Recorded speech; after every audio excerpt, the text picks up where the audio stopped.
Accordion.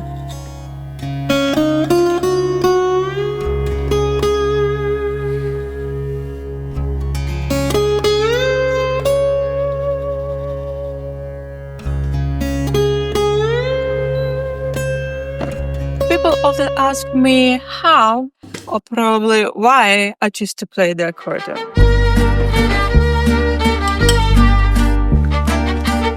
It's big, it's heavy, you have to wear it on your shoulders. And honestly, it's not trendy at all. But what does old even mean? Is it old because it's the same age as the guitar? Or maybe the violin from 16th century feels more modern to you? For me, it's not about how old the accordion is or if it's trendy. It's all about maybe where you live.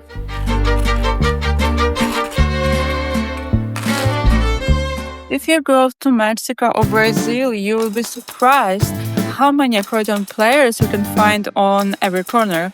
Their accordion not just popular, it's fully part of their culture. For example, there's the accordion. Just look at how many millions of views his videos get. And I learned that on almost every live concert stage in Brazil, you'll see an accordion.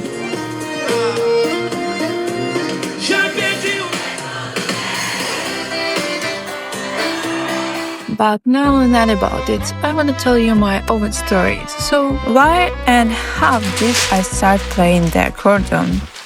That's a good question.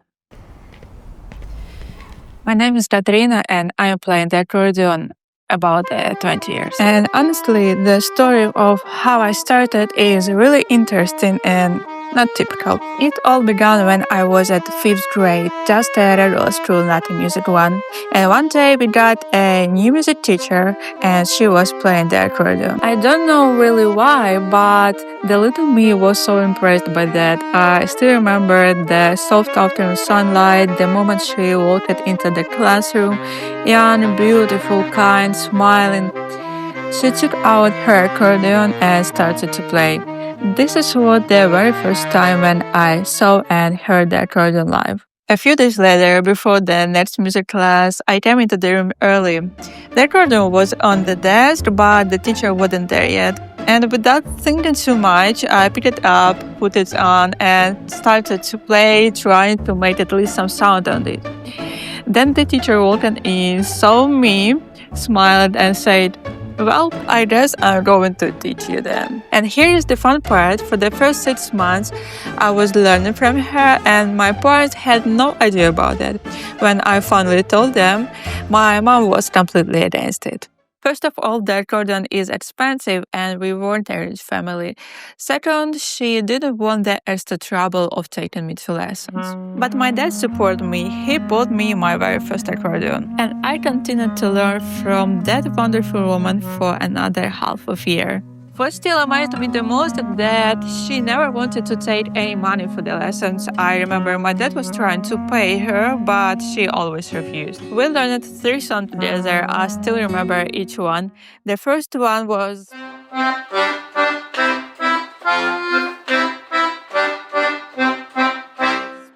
Then come...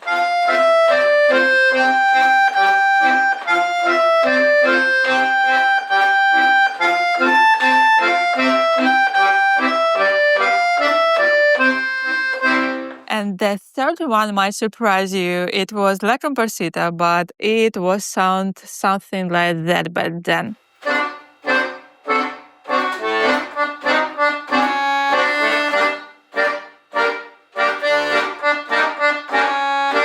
After about a year, she told me I should go to the music school.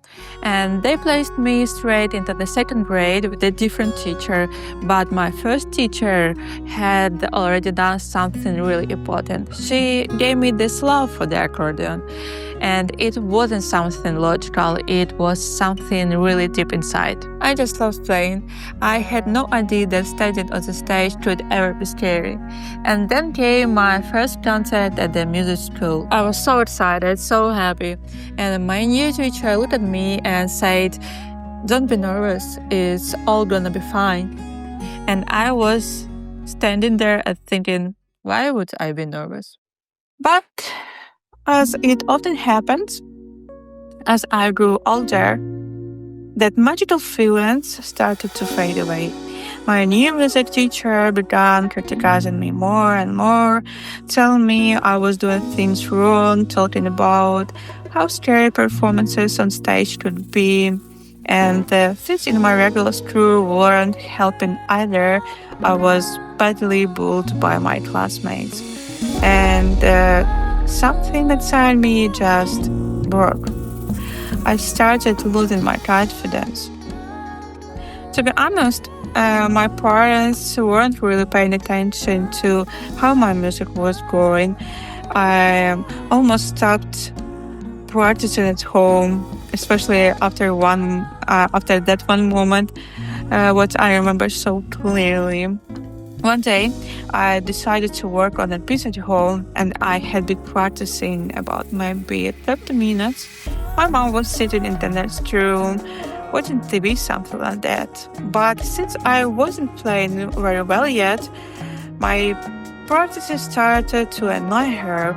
She walked into my room, upset, and said something like, "How much longer do I have to listen to this?" After that, I even didn't want to touch the accordion. And of course, without practicing, my playing wasn't great, and my performances were weak. When the time came to finish music school, my teacher simply told me, "You're not gonna make it in the professional music college." But I already had made my decision. I still wanted to try. And I did it.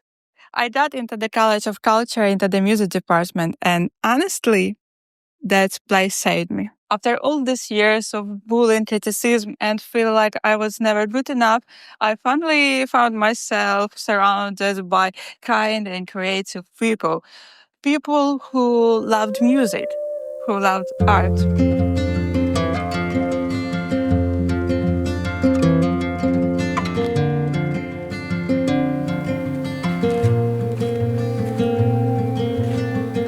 I got a new teacher, a man this time.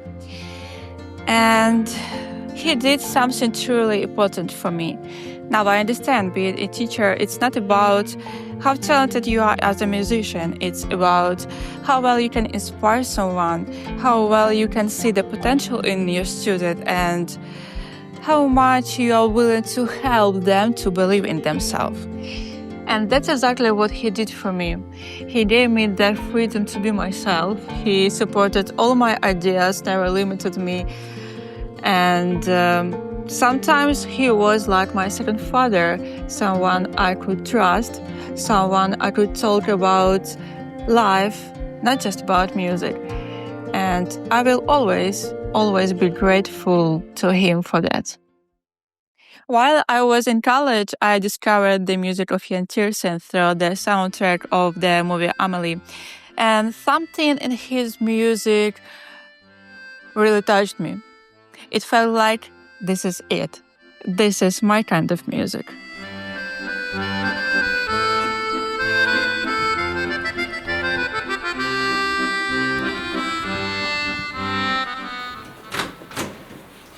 But of course, college doesn't last forever. I got into conservatory, the biggest, most prestigious music academy in Ukraine. And honestly, nobody expected that. And my mom, well, as usual, she was against it. She truly believed that you can't make money as a musician. And she never even considered that I could actually succeed in it. But still, she paid for my studies, and I'm really, really thankful for that. But then I was so happy. It felt like my biggest dream has come true.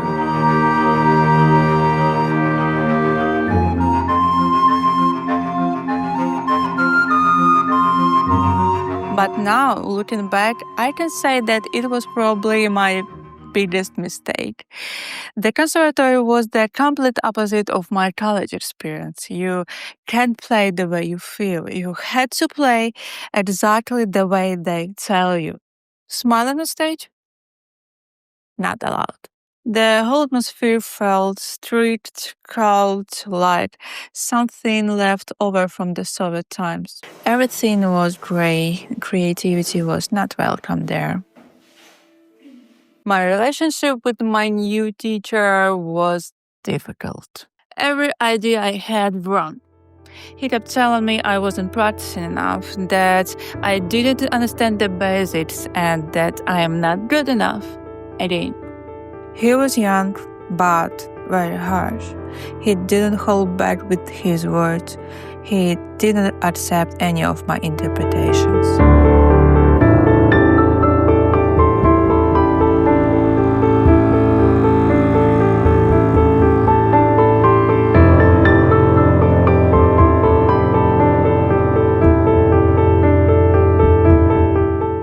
Slowly, he brought down all confidence I had left. I was practicing a lot back then.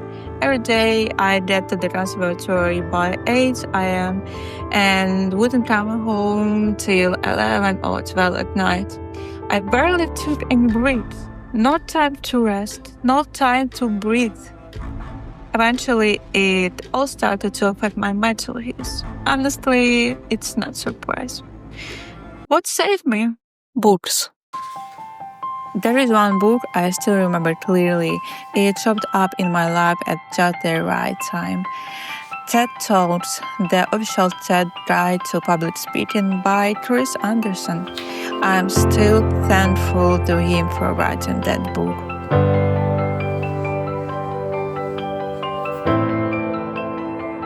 But to be fair, not everything about the conservatory was so bad. There was one thing I truly loved.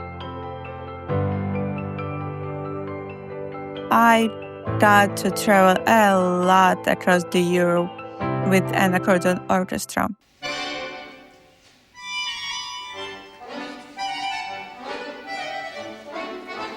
We played some concerts, also at festivals, competitions, and to be honest, that orchestra was the only one thing that made me happy during those years. And then my time at the conservatory was over.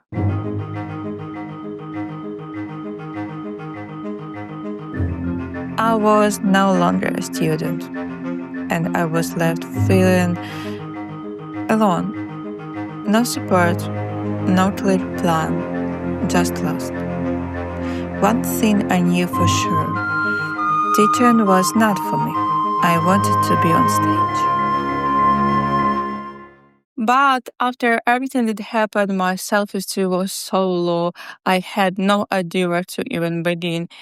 And then life gave me a little push. Some friend offered me a gig in Hong Kong playing Christmas songs for a month. And you know what? I loved it.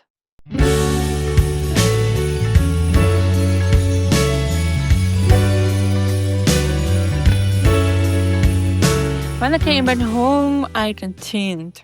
Then came a London contract, a half of year in China, Korea. Then I learned to play the saxophone, and more concerts followed. Jordan, Turkey, Saudi Arabia. But then, again, something changed.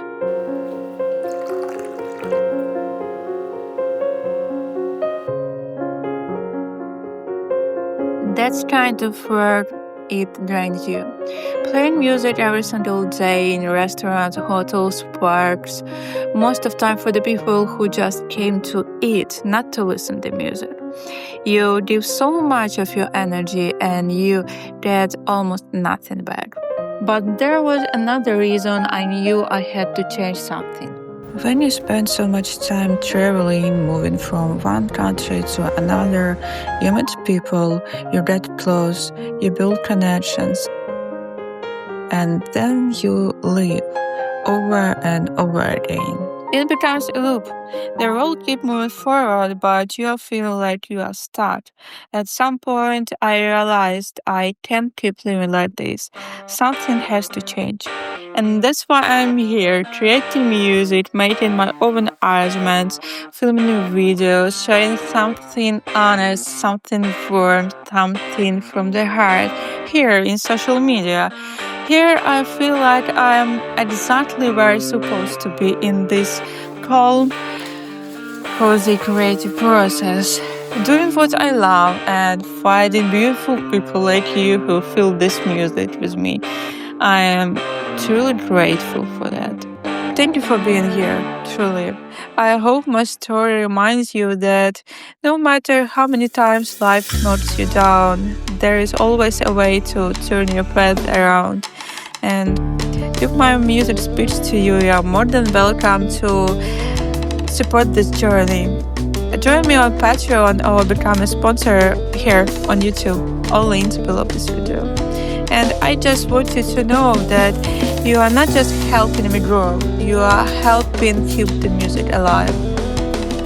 Thank you again, and see you soon on the next video. Bye!